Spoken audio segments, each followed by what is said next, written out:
Penyelewengan kekuasaan tidak boleh didiamkan. DPR didesak bikin pansus Pilpres untuk usut kecurangan Pilpres. Halo, selamat datang di channel Redaksi Jurnal. Kalah pemilu, tidak terima, memaksakan gugatan, akhirnya tentu kalah.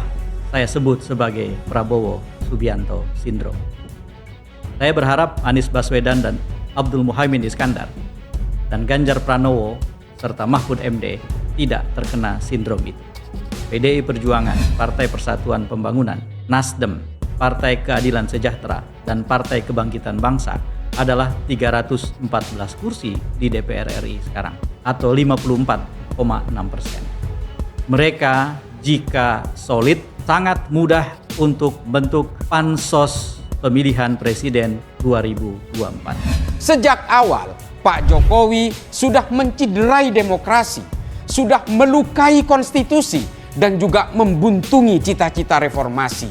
Lalu, kesalahan apa lagi yang akan mau dilakukan oleh Pak Jokowi untuk kemudian demi kepentingan dia, keluarga, anaknya, dan seluruh kerabatnya untuk kemudian digelontorkan semua di dalam pemilu ini?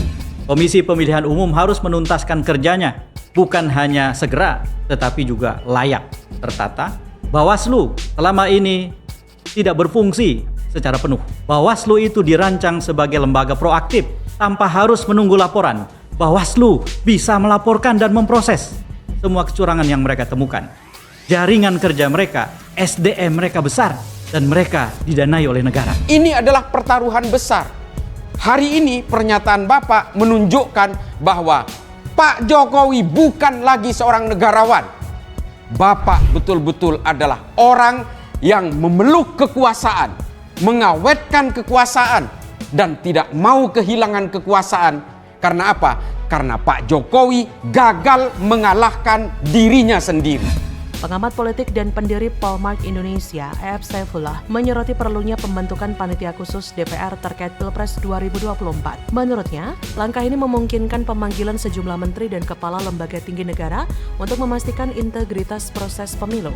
Pansus Pilpres 2024 bukan hanya hak DPR, tapi juga merupakan instrumen vital untuk menjaga transparansi dan akuntabilitas dalam proses pemilu. Ini adalah langkah konkret untuk menanggapi kekhawatiran publik dan memastikan bahwa Pilpres berlangsung adil dan jujur.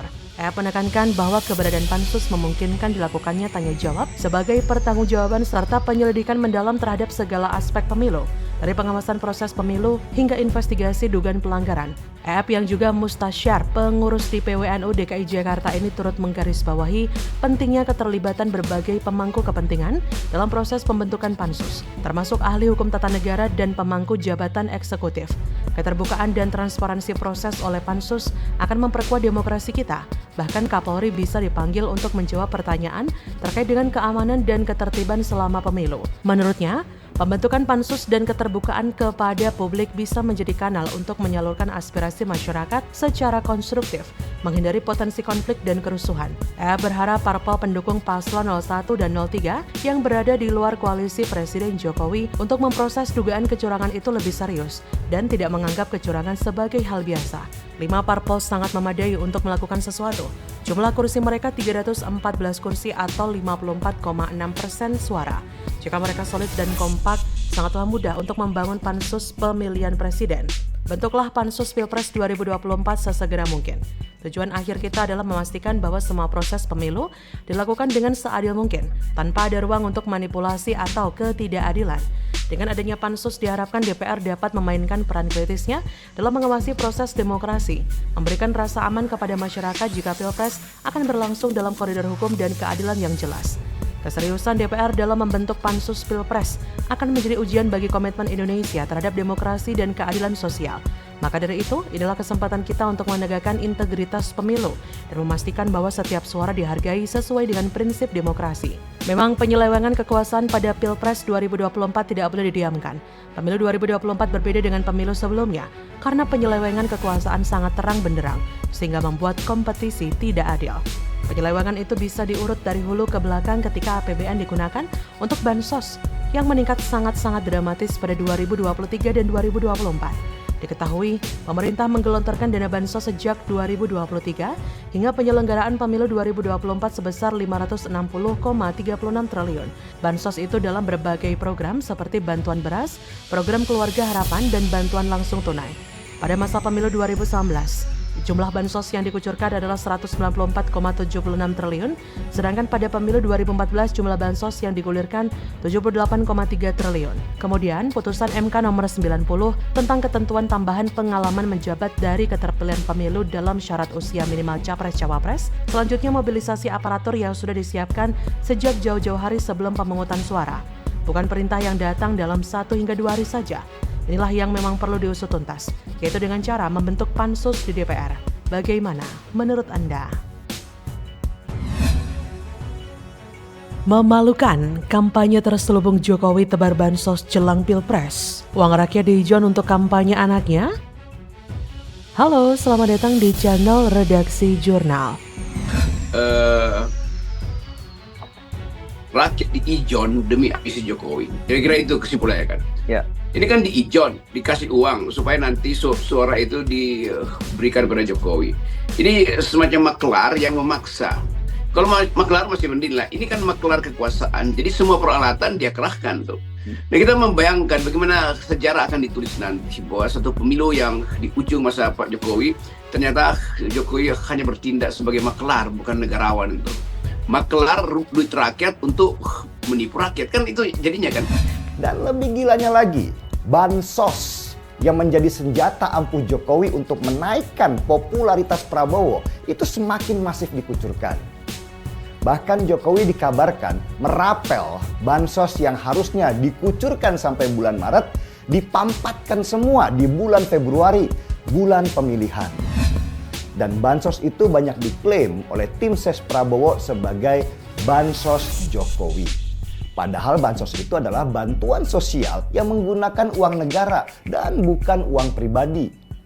Semua fakta kecurangan itu semakin membuka mata masyarakat bahwa telah terjadi berbagai kecurangan untuk hanya sekedar memenangkan Prabowo di Pilpres kali ini.